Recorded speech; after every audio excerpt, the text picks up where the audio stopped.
Divine Intervention. By Orthoris. Prologue. The sun was starting to set, casting its last rays of light over the world, painting the sky in a beautiful orange. The mountains that had stood there for eons were a dark grey, creating an astonishing contrast.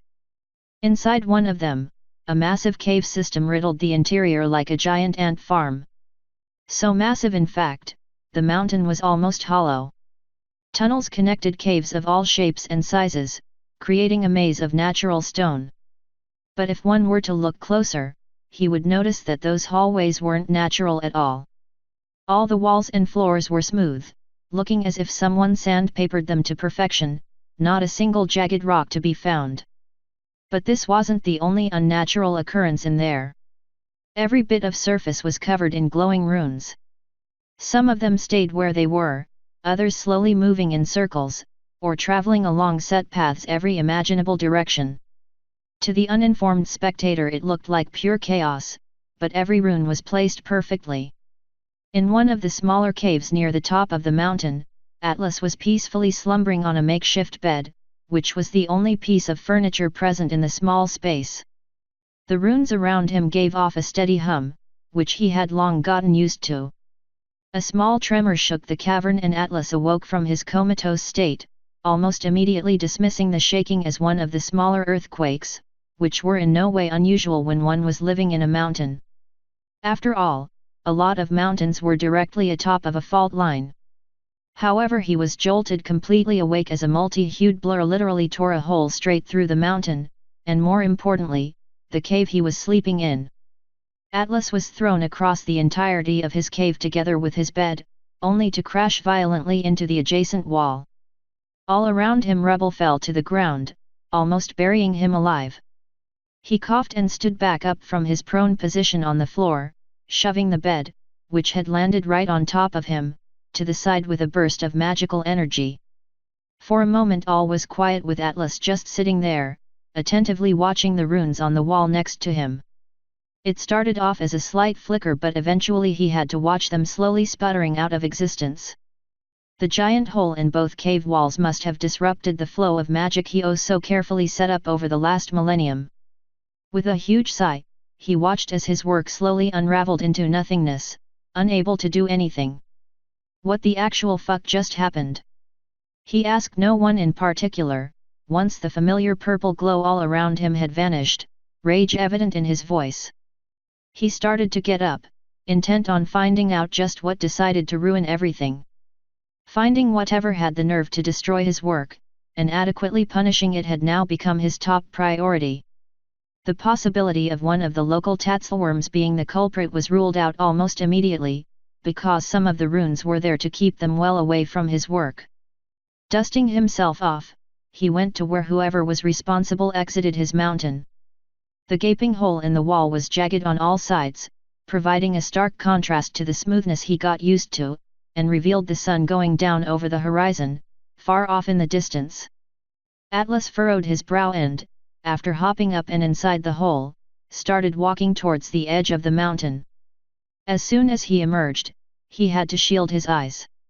Even though the sun was pretty weak right now, he did spend quite a few years inside the mountain. While his eyes adjusted, he could already hear the sound of a not-so-distant battle. As soon as he could see clearly again, he looked towards where the sounds were coming from, and almost couldn't believe what he saw. A giant red and black centaur was doing battle with a purple alicorn, the two of them flinging beams of pure mana at each other, which proved to Atlas that neither of them were trained in the art of magical combat. A purple alicorn? That one's new, Atlas mumbled to himself. The sight of the battle seemed familiar, and he almost remembered something, but for the life of him, he couldn't place the memory.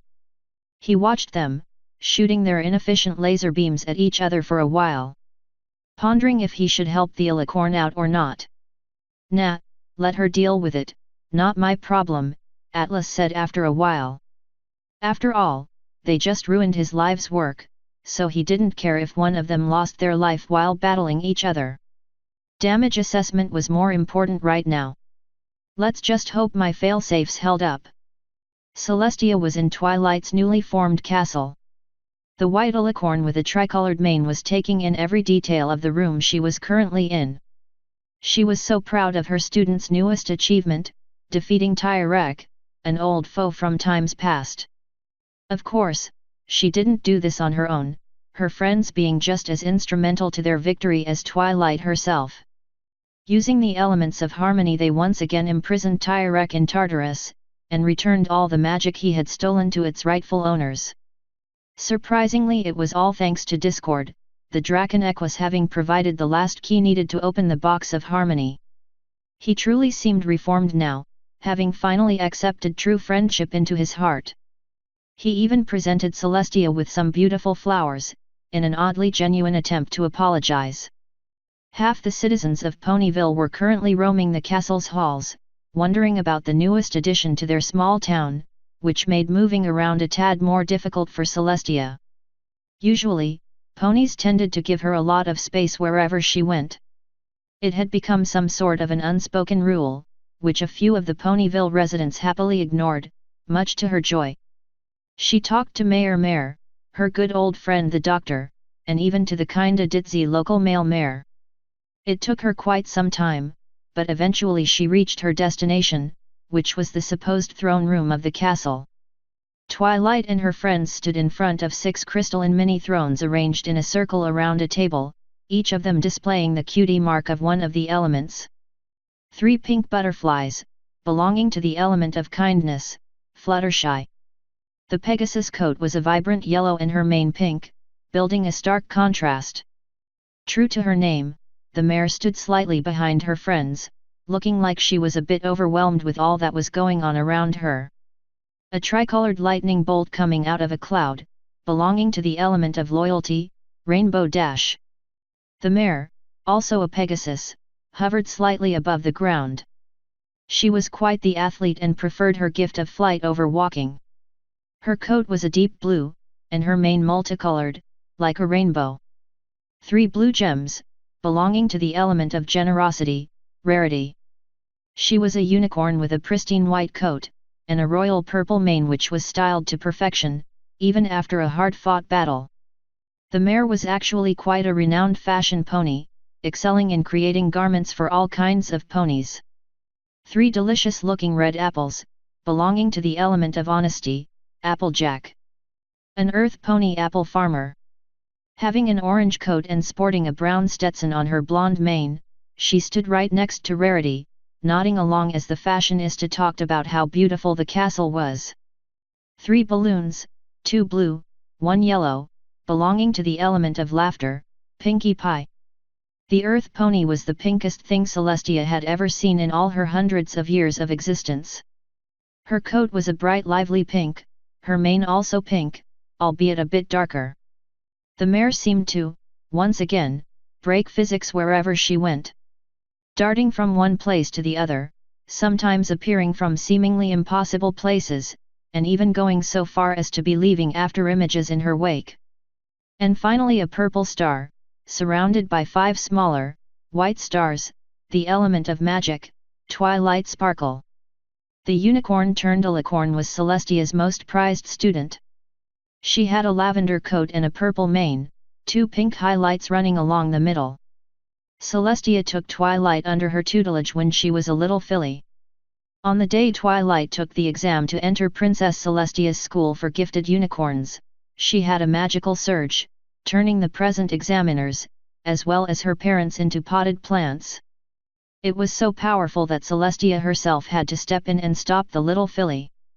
While Celestia stepped in before any real damage could be done, the lingering magical power was enough to hatch the dragon egg present in the room, giving birth to Spike.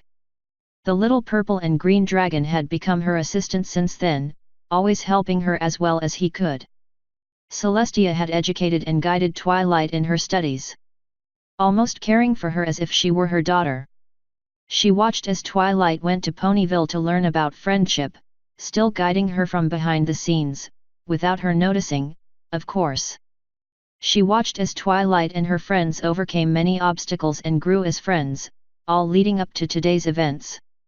It was about half an hour ago, she had the privilege to officially pronounce Twilight the Princess of Friendship. But now it was time for her to return to Canterlot, her sister Luna having already done so. Tyrek did quite a number on Equestria, and now they had to deal with the aftermath. As Celestia walked up to the 6 mares and the lone dragon, Twilight noticed her approach and turned towards her. "Did you need something, princess?" Twilight asked with a beaming smile on her face. Celestia had to suppress a chuckle, since, even though Twilight now stood on equal footing with herself, she still treated her like a mentor and princess. She even did a little curtsy. "Yes, Princess Twilight," Celestia replied in her usual calm manner. She was happy to finally be able to address Twilight as her equal, and made sure to call her out as such. She saw Twilight cringe a bit at the title, still not being used to it. "I will have to return to Canterlot now," Celestia explained. "There is a literal mountain of paperwork with my name on it waiting for me. Your new post will have to be made official, and there is still the aftermath of Tyrek's attack that has to be dealt with. Is there anything we can do to help, princess?" Twilight asked with a concerned voice, her friends voicing their consent to the offer. "You have done more than enough as is, please take some time to recover and settle into your new home," Celestia said, stopping their enthusiasm in the bud. They had gone through quite an ordeal and as such, had earned their rest. After all, the Golden Oaks Library, in which Twilight resided, was destroyed in her battle with Tyrek, so she had to move into the castle whether she wanted to or not. "I'm sure it will take quite some time to properly make this castle into a place that feels like home," Celestia said. "But I'm sure you're all eager to explore all the nooks and crannies it has to offer." Twilight nodded sadly. She was quite fond of the library, and losing it was like seeing an old friend die. Her friends immediately closed in on her, promising to help her however they could. Celestia once again smiled, knowing her student, no, her friend, was in good hooves. "Then I will take my leave here. Have a wonderful day, every pony," Celestia said. Celestia was just preparing her teleport spell back to the castle, when a bright white flame appeared right in front of her and disrupted her concentration. Everybody in the room gasped, as the flame was quite bright. Celestia looked stunned at the object now floating in front of her.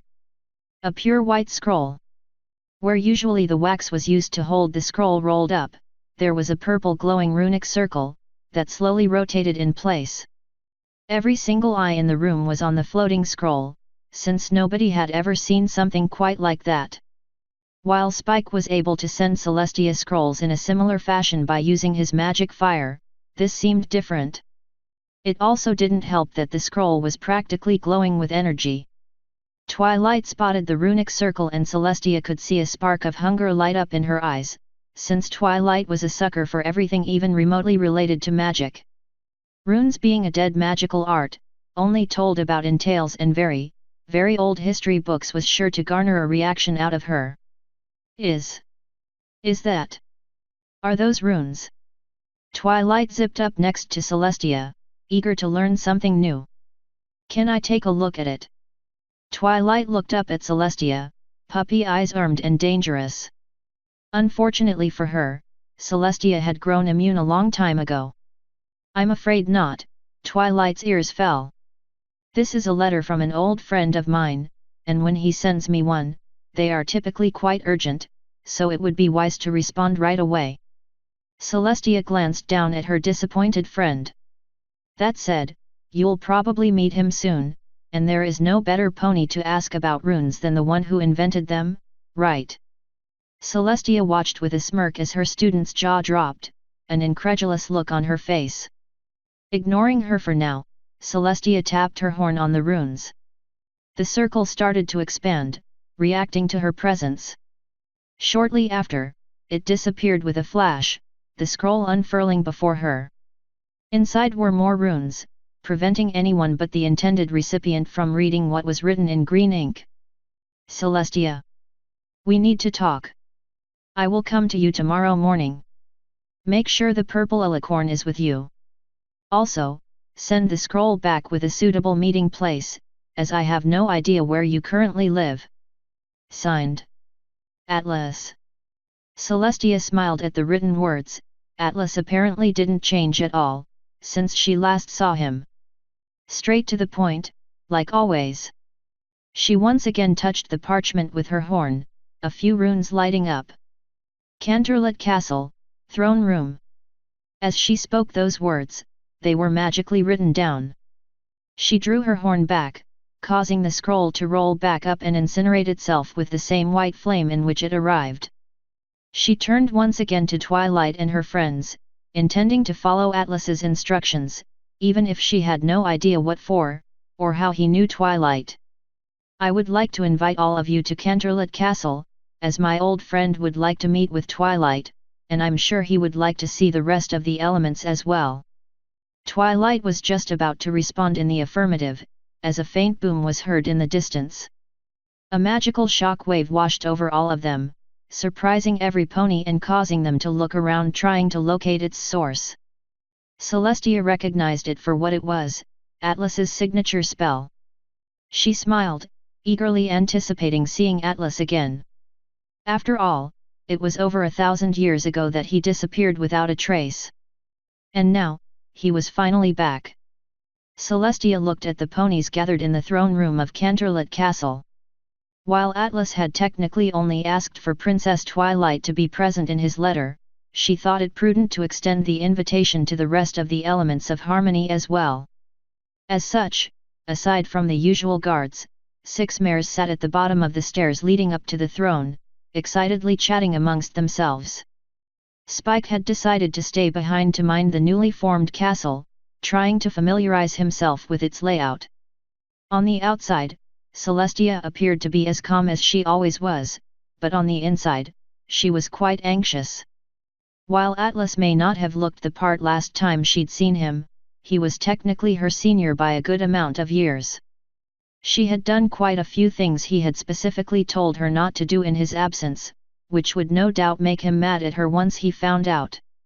And Atlas always found out when Celestia did something she wasn't supposed to do. The giant set of red and gold doors to the throne room opened, silencing every conversation in the room, with the 6 mares expectantly looking towards them to see who was entering. Celestia knew it couldn't be Atlas, since he had a tendency to show off a bit. His entrance would be a lot more interesting. Princess Luna stepped through the doors, closing them behind her with her magic before approaching the group. "Thank God, I'm not late," Luna said, much to the confusion of every pony present, sans Celestia. "Thank God," Twilight mouthed the words she just heard, never having heard the expression before.